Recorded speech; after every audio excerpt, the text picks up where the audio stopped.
Bu shunchaki navbatdagi video emas. Bu aynan hozir sizga kerak bo'lgan bilim. Bu bilim sizni hayotga boshqacha qarashga va eng muhimi, hayotingizni o'zgarishiga yordam beradi. Bilaman, ich-ichingizdan sizda bir narsa o'zgargan. Avvalgidek emassiz. Atrofga qarab go'yo chetdan kuzatayotgandek bo'lasiz. Xuddi hayotni tomosha qilayotgandek. Bir-birini takrorlaydigan raqamlar, ilgari ham bo'lib o'tgandek tuyuladigan vaziyatlar, odamlar, gaplar, holatlar. Go'yo buni oldin ham yashab o'tgandek his qilasiz. Agar sizda shunday holatlar bo'layotgan bo'lsa, tabriklayman. Bu qo'rqinchli emas, bu tasodif ham emas. Bu shuni anglatadiki, siz yangi bosqichga o'tayapsiz. Hozirgi hayotingiz yaxshi tomonga o'zgarishi mumkinligiga ichingizda umid va ishonch uyg'ongan. Lekin siz o'zingizni xuddi bir joyda to'xtab qolgandek his qilyapsiz. Qanday qilib, qayerdan boshlash kerak bilmaysiz. Men sizni juda yaxshi tushunaman, chunki men ham shu holatdan o'tganman. Shuni bilingki, siz adashmagansiz. Siz noto'g'ri yo'lda emassiz. Aksincha, siz to'g'ri yo'ldasiz. Lekin xuddi xaritasiz ketayotgandeksiz. Biz ertaga nima bo'ladi bilmaymiz.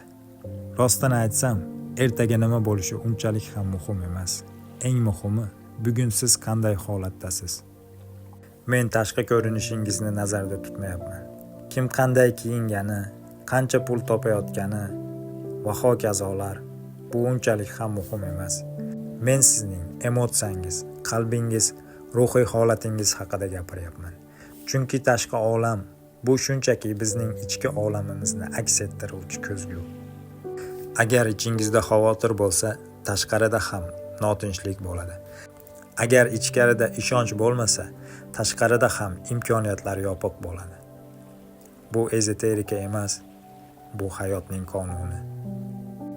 Agar shu joygacha tinglagan bo'lsangiz, demak siz bu videoga bejiz kirmabsiz. Endi eng muhim narsani aytaman. Sizning hayotingiz o'zgarishi uchun buni tashqi dunyodan boshlash shart emas. Ish, pul, odamlar, davlat, bularning barchasi oqibat. Sabab esa bitta joyda, ongimizda. Sizni hozir to'xtatib turgan narsa iqtidoringiz yetishmasligi emas, imkoniyat yo'qligida ham emas. Sizni to'xtatib turgan narsa bu ichki dasturlar. Avvaldan yuklab qo'yilgan ishonchlar. Menga qiyin, kech qoldim, menga bo'lmaydi, hamma narsa taqdir. Lekin bitta haqiqat bor. Ongini o'zgartirgan odamning hayoti o'zgarmasdan qolmaydi. Bu dasturda biz nega ba'zi odamlar tez o'zgaradi? Nega ba'zilar yillab bitta joyda qolib ketadi? Ong qanday qilib tanani energiya va hayotni boshqaradi? Ong qanday qilib tanani, energiyani va hayotni boshqaradi? Va eng muhimi, qaysi qadamdan boshlash kerak? Shu haqida gaplashamiz. Bu motivatsiya emas, bu uyg'otish. Agar siz tayyor bo'lsangiz, bu videoni oxirigacha ko'ring. Chunki keyingi qismda men sizga amaliy kalitlar beraman. Hozir e'tibor bering. Hayotingizdagi o'zgarishlar bu tasodif emas, bu ruhiy ham emas, faqat fikr ham emas. Bu ichki tizimning harakatga kelayotgani. Inson o'zgarishni his qila boshlaganda avvalo ong, keyin neyronlar, keyin esa tananing energiyasi javob qaytaradi. Endi sizga 3 ta aniq amaliy qadam beraman. Bu mashqlar oddiy ko'rinadi, lekin to'g'ri bajarilsa ichki kodingizga ta'sir qiladi. Birinchisi, kuzatuvchi holati. Ongni qayta joylash. Ko'pchilik insonlar o'z fikrlarini ichida yashaydi, lekin o'zgarish fikrida emas. Fikrni kuzatish shunday boshlanadi. Kun davomida 2-3 marta to'xtang va 30 soniya o'zingizdan so'rang. Hozir men nimani his qilyapman? Faqat kuzating, baho bermang, o'zgartirmang. Nima bo'ladi? Shu lahzada miyada yangi neyronlar aloqasi ochiladi. Men fikr emasman, men kuzatuvchiman degan. Bu holat ichki shovqinni pasaytiradi, energiyani saqlab qoladi ongni avtomat rejimdan chiqaradi. Natijada esa inson o'zini ichidan boshqarilayotgan avtomatik tizimda emas, balki o'zi boshqarayotgan holatga o'tadi. Ikkinchi kalit: niyat va harakatni birlashtirish. Bu jarayonda neyronlar qayta o'qitiladi. Ong va tana ko'pincha alohida ishlaydi. Shuning uchun odam bilib turib ham qila olmaydi. Bizga kerakli narsa niyat va harakatni bir lahzada ulash. Oddiy harakatni tanlang. Masalan, o'rningizdan turish va ichingizda ayting: hozir men harakat qilaman. So'ngra turing. Nima bo'ladi? Bu paytda neyronlarda yangi shablon yoziladi. Qaror, harakat bajarildi. Miya shunday xulosa qiladi: men aytgan narsa bajarilyapti. Bu DNK darajasida ifodalanadigan stress javoblarini sekin-asta yumshatadi. Natijada ichki ikkilanish kamayadi. Insonda qat'iyat, ishonch, harakatga tayyorgarlik oshadi. Buni sinab ko'ring. Uchinchisi, energiya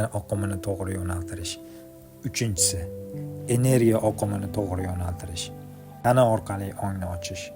Ong o'zgarishi uchun energiya kerak. Energiya esa harakatda yuradi.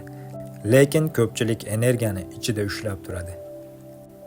Amaliy mashg'ulot shundaki, kun davomida 2 daqiqa qaddingizni tiklang. Yelkangizni keng oching. Nafasni burun orqali olib, og'zingizdan chiqaring. Va yuzingizda nim tabassum bo'lsin. Nafas chiqarganda diqqatni ko'krak markaziga jamlang. Shu vaziyatda nima bo'ladi? Nerv tizimi xavf holatidan chiqadi. Tanada energiya erkin aylana boshlaydi. Bu holatda neyronlar tezroq aloqa qiladi. Qaror qabul qilish osonlashadi. Diqqat tozalanadi. Natijada esa inson o'zini yengil, jonli, hozirgi lahzada his qiladi. Siz o'zgarishlarni tashqi dunyodan boshlamaysiz. Siz o'zgarishni ichkaridan yoqasiz. Bu ruhiy gap emas. Bu biologiya, neyropsixologiya va energiya qonuni. Agar siz kuzatishni o'rgansangiz, niyatni harakatga ulasangiz, energiyani erkin yuritsangiz, hayotingiz o'zgarmasdan qolmaydi. Agar siz hozir shu videoni oxirigacha ko'rib turgan bo'lsangiz, demak siz oddiy tomoshabin emassiz. Chunki ko'pchilik odamlar o'zini harakatdan qo'zg'atadigan joyga kelganda videoni yopib qo'yadi. Siz esa qoldingiz. Bu shuni anglatadiki, ongingiz o'zgarishlarga tayyor. Men bu videoni hamma uchun qilmayapman. Men bu yerda tayyor bo'lganlar bilan gaplashyapman. Keyingi videolarda biz ong qanday qilib tanani boshqarishi, neyron aloqalari qanday o'zgarishini va inson o'z ichki potensialini qanday ochishini amaliy misollar bilan ko'ramiz. Agar sizga chuqur, haqiqiy va foyda beruvchi bilim kerak bo'lsa, shunchaki obuna bo'ling. Bu majburiyat emas, bu qaror. Vaqti kelgan odam qoladi, tayyor bo'lmaganlar esa o'tib ketadi. Qaysi toifada ekanligingizni siz o'zingiz bilasiz. Biz esa davom etamiz.